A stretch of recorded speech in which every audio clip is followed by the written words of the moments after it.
This podcast is dedicated to the celebration and preservation of the working Australian Shepherd.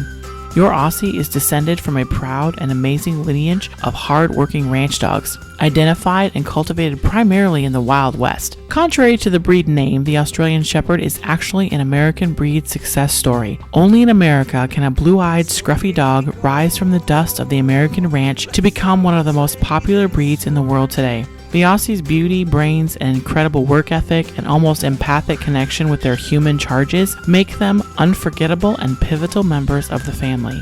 My goal is to help you understand this amazing breed, learn more about their heritage and their physical and mental needs so that together we can preserve the working Aussie by encouraging better breeding and better vetting of future Aussie owners, ultimately keeping Aussies with their families and out of shelters. Welcome to the Instinctive Australian Shepherd.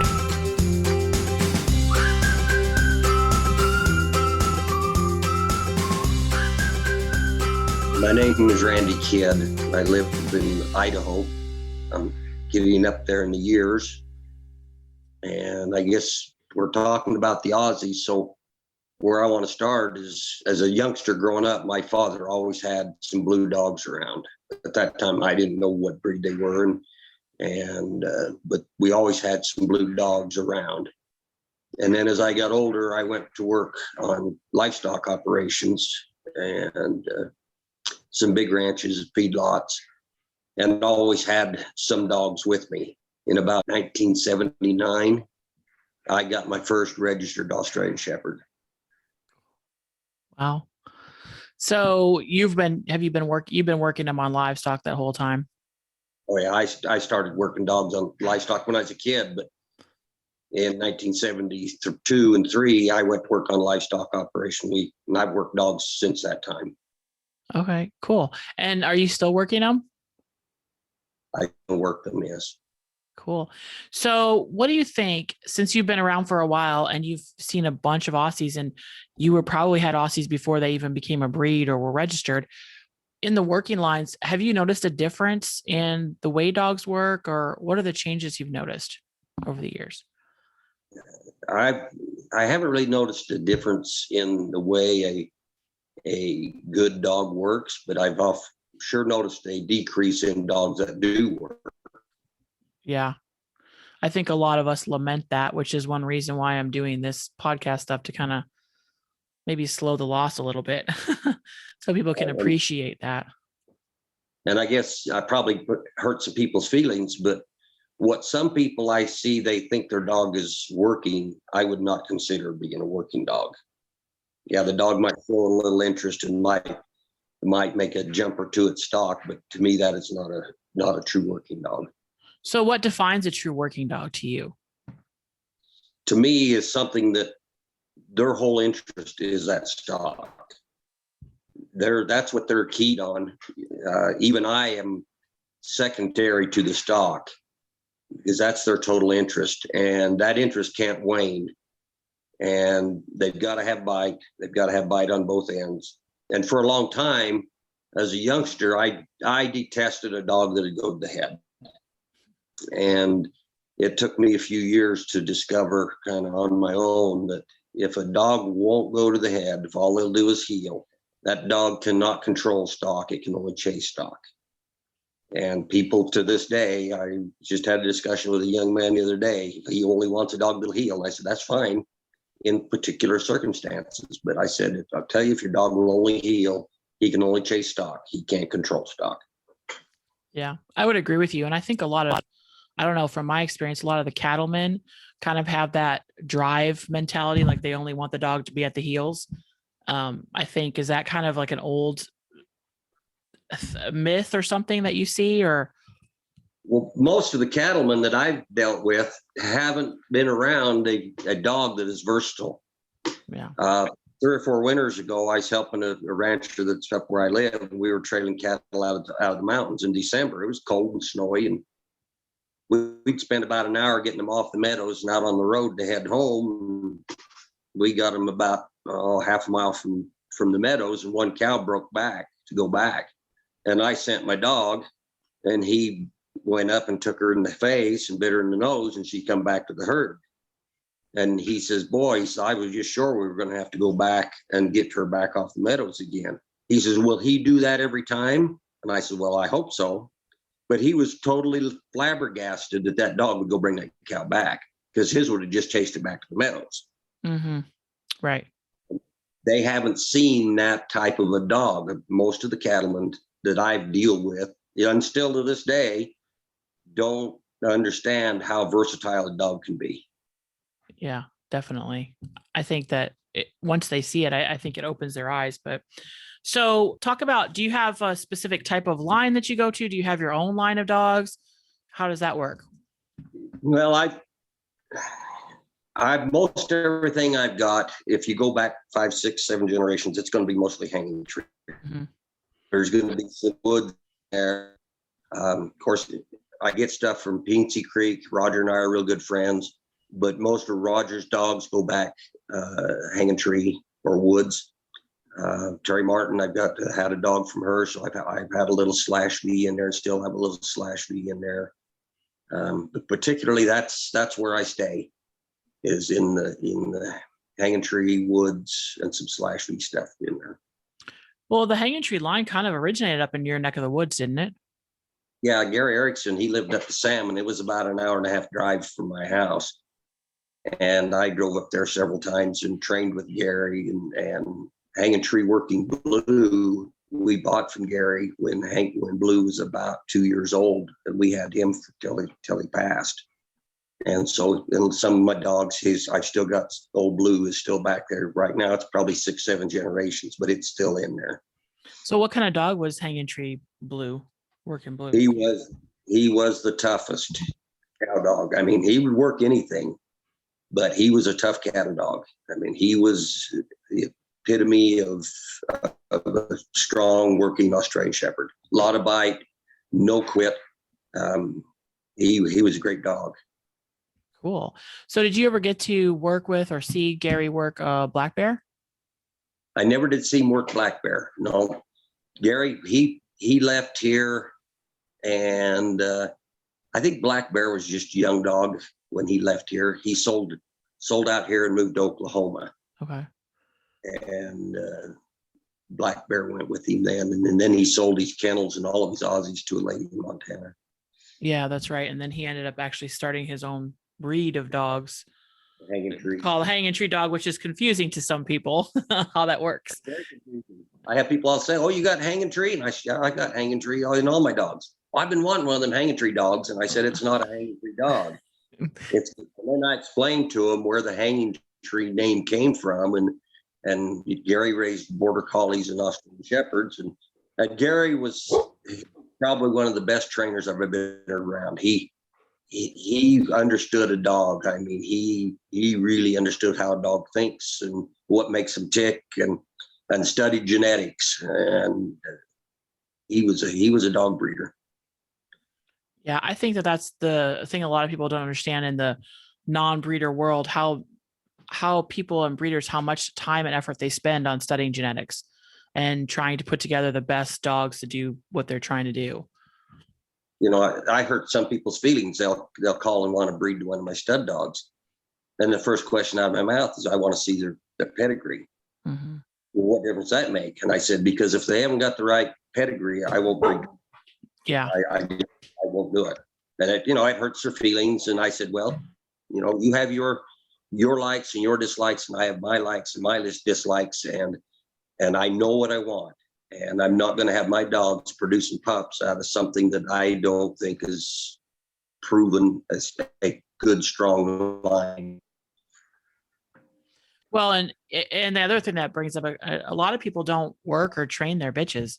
They'll train their males and work their males, but there are a lot of people who don't train on their females much, so it's hard to find those proven female dogs out of those lines, I think. Right.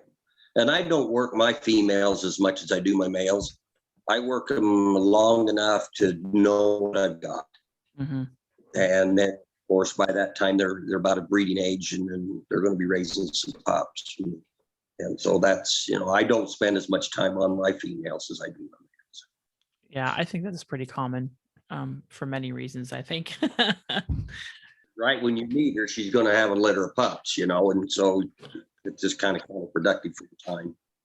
Yeah, there's that. And I think, I don't know, in my experience, they're a little bit more opinionated and self-directed in, so in my experience with my females anyway. So, um, so do you have any epic stories or something that, your dogs have done that just amazed you and you just couldn't believe it happened? Well, I was managing a purebred Hereford ranch up in Ritzville, Washington years ago. And we had about 350 Hereford cows, and I'd scheduled the vet to come preg check. And I worked bulls and cows there by myself almost every day through the squeeze. And I had 2 dogs with me. And me and those 2 dogs would run all those cattle. Well, the vet shows up and I'm standing out there talking to him, and he kind of starts looking around. I said, well, we better get started. He said, well, where's your help? And I just pointed to those dogs. And I could just see him roll his eyes and think, oh, this is going to be a wreck. Well, old Frito, and he was my first registered Aussie, he worked across the squeeze chute from me. And Pooh, she was just a Aussie. She was in the back keeping the cattle pushed up to us. And when I opened that squeeze chute, Frida would bite the first cow in the ribs and she'd come in the squeeze chute. Vetted preg checker, I'd crack it open. And a lot of times those cows will back into the chute instead of going out. But he'd give her 5 seconds or so to be moving. And if she didn't move, I never had to say a word. He'd just jump up and bite her and send her out. And I never spoke to him. He'd just go get the next cow. The only time I had to handle cattle was I would go back down and open the holding pen, and I'd send Frito down the outside of the alley, and I'd tell him right there, and he'd crawl in. I'd bring up another 12 or 15 cows, and I'd shut the gate and we'd go back. Me and that vet and them 2 dogs running them 350 cows in about 3 hours. And he was amazed. He said, I have never seen anything like that. But those dogs, like I said, we did it every day. And I never hardly ever had to speak to them. I think that is what Aussies excel at. When they know their job, they just don't need any commands. They just do it. And I think that that's what they just love, and it invigorates them and makes them so happy to have a job to do. Yeah. And I said, an Aussie will do whatever in the world will make you happy. And I said, they learn their job. And once they know their job, you very seldom have to speak to them. Yeah, exactly. It's just so neat. So what do you think? Do you have any memories of any dogs that were just phenomenal that you haven't seen anything like that since then? To this day, I don't know that I've seen a tougher dog than Lou was. There was no cattle that he couldn't handle. You could go work sheep with him and he would stay off them, but he was a phenomenal dog. What do you have now? Do you have a bunch of dogs or you have a few? What are you working? What's your best dog that you have now? Well, I've got my good old male dog and my best female. I just had to put them down this winter. They just got old and were all through. I got a dog, Sue, I don't know, 7 years ago. He was a 2-year-old, and he was a phenomenal dog. He's the one who went and turned that cow back for that guy who was trying to get back to the meadows. And I had a female named Porsche that I got from Chris Caldwell, who is all Pincy Creek breeding pretty much. Al Luderman in Jacque has got 2 males out of that female. She's got a cross, one out of Sue and one out of my Sam dog, which I got Sam from Roger Stevens. He's a grandson of Blue Bear. So do you do much trialing, or is it mostly just work for you? I did a little bit of trialing, and the politics of it, I guess I didn't like. And so I kind of just dropped out of trialing. So I work my dogs and sell a few pups, and I've had some people talk me into starting doing a few clinics, and I had pretty successful clinics last year. So I just cut her along here at home. I'm not trying to make a big splash anywhere. I let my dogs speak for themselves. Yeah, that's pretty cool. So are you doing, so if you had to describe your training method, how do you start a dog, just in a little description, like what's your method? Well, I start them not with no stock around. I start them in a 16 by 16 foot pen. and I start getting the directions on them right there, and I start getting them out, and I make them learn to run to the end of the corners. I want to push them out in those corners, and I teach them if they're cutting the corners and I growl at them, they better get back out in that corner. And in theory, and it does happen, as you move out of a bigger pen or you put stock in there and they start cutting in on the stock, they remember that when you growl, they need to get off the stock and out in the corners. And so eventually you go out into the open fields, the bigger fields, you can make them cattle or them dogs go out in the corners and make a nice outrun because they've been taught that from the very beginning without stock there. And that's where I start them. And I'll start them at, 5-6 months doing that. I don't mess with them much before that. I'll put them on goats or sheep just to see what they're going to do. And then I'll introduce stock in that same 16-foot pen.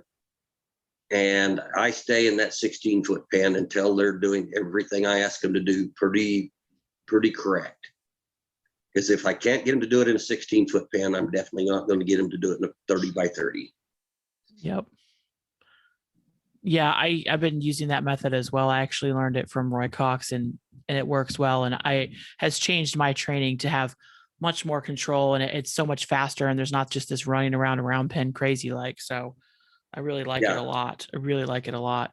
So how long on typical Aussie that's not real stubborn, that's just really has a good drive and everything? How long do you typically stay in that small space? It depends upon the day. When they will tell me when we're ready to go out into a bigger pen. When I can growl at them and put them in the corner and tell them out, and they'll move off the stock, and I can change directions and got a good down on them. I've got a 60 by 60 foot barn, and I've got it split 16-foot corner, and then I'll put in about a 16 by 40 pen, and that's where I go next, is in that 16 by 40. And if I go out there and start having problems, I go right back to the 16 by 16. Mm-hmm. And if we work out well in that pen, then I open up the rest of the barn, and then we're 40 by 60, and we just keep stepping it up. And the dog will tell you if you're having issues, then you need to back up and to go back to the basics again and correct the issues, because going to a bigger pen, it's not going to make it go away. Yeah. Yeah. I think that's what a lot of people are afraid to do. Once they get out into a bigger area, they feel like they're failing by going backwards, but it's actually, I think every dog I've ever trained in that type of method has to go back sometimes. It's just part of the process, just part of learning. Well, especially the kind of dogs I breed, they're aggressive. When you get into the bigger pen and they get a little more distance from you, I would be disappointed if they didn't push you, if they didn't try, to push the limit. I would be disappointed, because I would say that dog's, he's okay, but does he have the aggression and the drive that I'm looking for? And so I would be disappointed if I didn't have to go back up a step or two occasionally. I think if the dog's going to be a good dog, a really good dog, they're going to push the limits. They're going to test you, and they're going to test you the rest of their life. I tell everybody, training a dog isn't a 1 year, 2 year proposition. It is that dog's whole life. They are going to test you to see if you really mean what you said. Oh, I would agree with that 100%. It's a lifetime, and it's a lifetime on us as well, growing, and those dogs can teach us stuff too, as well, Oh, absolutely. So on that topic, what dog do you have in your memory that has taught you the most, where you think you really had to work hard to figure it out? I would say probably that Porsche female. She had an intense drive, and just to slow her down and shut her down, keep her off the stock, was a real trial. I had to come up with some innovative ways to do that, because she just, she was just really an intense worker, and we had several, nose to nose conversations, and finally I come up with a few things that worked for her. Might not work on the next dog, but it worked for her. Yeah, I think when you work those dogs, sometimes you get into being really frustrated and like, oh my gosh, I'm never going to figure this out. And this is you start to question why you like that drive so much, and then you work a dog that doesn't have any drive and you're like, oh yeah, that's exactly what I'd rather have, the dog with all the drive than one that's not just sniffing the ground when I'm out there with stock. So yeah, it's, and because I don't travel around a lot and I don't trial a lot, I see my dogs. And my wife and I went to Alabama last winter for a month, and we were at Rogers. He had a week-long trial back there. And we were there, so we got to see a lot of different dogs. And I saw the range of talent in dogs. And to me, for the most part, it made me really appreciate what I got. yeah, I would say that too. What do you think? What advice would you give to a Aussie breeder who is seriously interested in breeding working dogs and dogs that'll work anything? What kind of advice would you give them in their breeding program? If they're just getting into the Aussies, they haven't been in much, you need to talk to a lot of people. You need to talk to a lot of long-time breeders. Mm-hmm. You need to watch a lot of different bloodlines work, because they have different working styles. And what I like, somebody else may not like my dogs, and that's their opinion, and that's fine. But you need to do your homework. I've got a young gal that I work with right now that's kind of getting into the Aussies, and I've told her several times, I said, don't just go buy an Aussie pup because it's the right price and it's pretty. I said, you need to study the genetics, and you need to do some research on those bloodlines, and spend some time before you bail in, because I've bought dogs in the past that I wished I hadn't have done. I wished I had done more research. I wished it was wasted money, because the dogs, yeah, they would work, but they didn't have the style and the drive, the intensity that I want. Mm-hmm. And it for me, it's kind of hard for me to go out and watch dogs work and find something that I want to introduce into my breeding program, because I think my dogs are pretty intense, and a lot of dogs don't measure up to that. And so it makes it kind of difficult to find something that I want to introduce into my breeding. And I'm pretty particular. I will not, it's like a lot of people want to do outcrosses, and I won't do an outcross. I line breed pretty tight, and I have real good results with it. Yeah, I think that, when you're line breed, you get more consistency, correct? Absolutely. You're a litter of pups, you're going to have your superstars in there, but my litters of pups, as far as I know, because I don't have anybody complaining about them, they all work. They're all pretty dogs. You're going to have two that might be superstars, but I don't have any duds, and that's what, as a breeder, I want to avoid, is introducing some bloodlines in there that may those pups throw back to something that's a dud. And I'm successful with what I've been doing, and I don't intend on changing it. Yeah. So for people who don't understand the difference between line breeding and outcrossing, what is the negative of outcrossing in your opinion? Because you say that you really like the line breeding. So what happens when you outcross? If you took one of your dogs and outcrossed to a different line completely, what would happen? Well, you're introducing I would be introducing into my dogs a working style that's probably different. Though a different bloodline will have a different working style, and that style I may not want. This dog, say the female that I got, she may work fine, but back a generation or two, they may not have been very strong dogs. And as I'm getting pups, there's going to be pups in that litter that could throw back to those other dogs. Now, my dogs, I know probably 10 generations on these dogs were all strong working dogs. Mm-hmm. And if you get 2 or 3 in there that are iffy, and you start getting pups thrown back to those 2 or 3 that are iffy, your breeding program's not solid. Yeah, and what you'll get is half of your dogs about will be one type of dog, and then half will be this other dog. You'll get very inconsistent litter. Right. When you start doing that. Yeah. So that's interesting. So do you track your coefficients, your COIs on your litters to how tight they are? Not really. I just know how close I will breed. I'm not going to breed brother to sister. I'm not going to breed son to daughter, but I do some half brothers, half sister stuff, and it's been very successful. Very cool. Interesting. So are you going to be doing a different topic altogether, back to training? Are you going to be doing some clinics this coming year? Yes, I will be.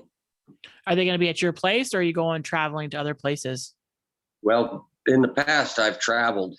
I've thought about having some there at my place. I just haven't decided yet. I've had some people invite me to come to their place and do clinics, and that's what I've been doing. So Cool. So do you have a list of those if anyone's interested, or how do they get a hold of to find you at a clinic? we haven't scheduled anything yet Okay. for the year. I'm expecting the next couple of months we'll be doing one. They can just go to my website. I post everything on my website if I'm doing something, and they can find it there. Okay. What's your website? It's www.kidsaustralianshepherds.com. And that's KIDDS for everybody that needs to know. It's double D, kidsaustralianshepherds.com. Very cool. Very cool. I really appreciate you spending your time with us today. And I really appreciate, talking to you about the past and history of our Aussies. And it's so exciting to see people who are still passionate about breeding working dogs after, many years and not switching to different breeds and stuff like that. Well, that's, like I said, since I was a little boy, my dad always had a blue dog around. And so I have tried other dogs. I've tried border collies. I've tried blue heelers, and they just don't fit me. And I'm not saying anything negative about them. Mm-hmm. They don't fit me. I've seen some awfully good border collies. I've seen some awful good kelpies. But I don't like their working style and their personalities, and so they just don't fit me. And a lot of people are very successful with them, and I'm proud of them that they are. Yeah. I've got a young man that has lived next to me his whole life, and as a little boy, he'd come over and hang on the fence and watch me train dogs. And as he's got older now, he's in his mid-20s. He's gone into the border collies, and he spent a lot of time with Roy Cox, and he's a very successful young man training dogs. He's a great kid, and I'm kind of proud that maybe I had a little bit to do with his interest. Yeah, I bet you had a lot to do with it, because when I was a kid, I hung on the fence with a friend, and that's the reason I'm training dogs now and why I'm passionate about working dogs. So I'll bet you had a lot to do with it. And I kind of am the same way. The other breeds just don't fit me. Aussies fit me, and that's my personality, and that's it, right? You become an Aussie whisperer, and that's the only language you speak is Aussie, right? People ask me, well, why don't you take in some other outside dogs? And I said, you know what? I don't want to get into that. I used to train a lot of horses, and people want me to take in outside horses, and it just got to be a pain. And I just don't. I take in an occasional dog, but only an Aussie, because I get along with them. I understand them. Yeah. And I think they appreciate that too, because when you work with them and they aren't understood, they know when they're not being understood, and they know when someone who speaks their language. So it's pretty cool. It's pretty cool. I really appreciate your time today, and thanks for coming on the podcast. And I really just appreciate hearing your stories and about your dogs. Well, thank you for asking me. I didn't know anybody in the world even knew I was here, but I guess a few do. Oh yeah, a few do. I've heard of you before, and people had requested you on I put the word out on my Facebook page to, hey, who do you want to hear on the podcast? And your name came up a couple of times. So I thought it's time to reach out to you. Well, I appreciate it. Thank you. Hey, and that's the show today. Thanks for joining me. I hope you really enjoyed it and got to learn something about this amazing breed, the Australian Shepherd. Join us on Facebook. We have a private group called the Instinctive Australian Shepherd. Join the group and join the conversation there. You can also find us online at theinstinctiveaussie.com. That's where you'll find all the show notes, the links to anything we talked about this show, and all of our past episodes. Subscribe to this podcast on iTunes, Spotify, or wherever else you find your favorite podcasts, and that way you'll be the first ones to know as soon as an episode is uploaded. All right, everyone, I'll see you down the road.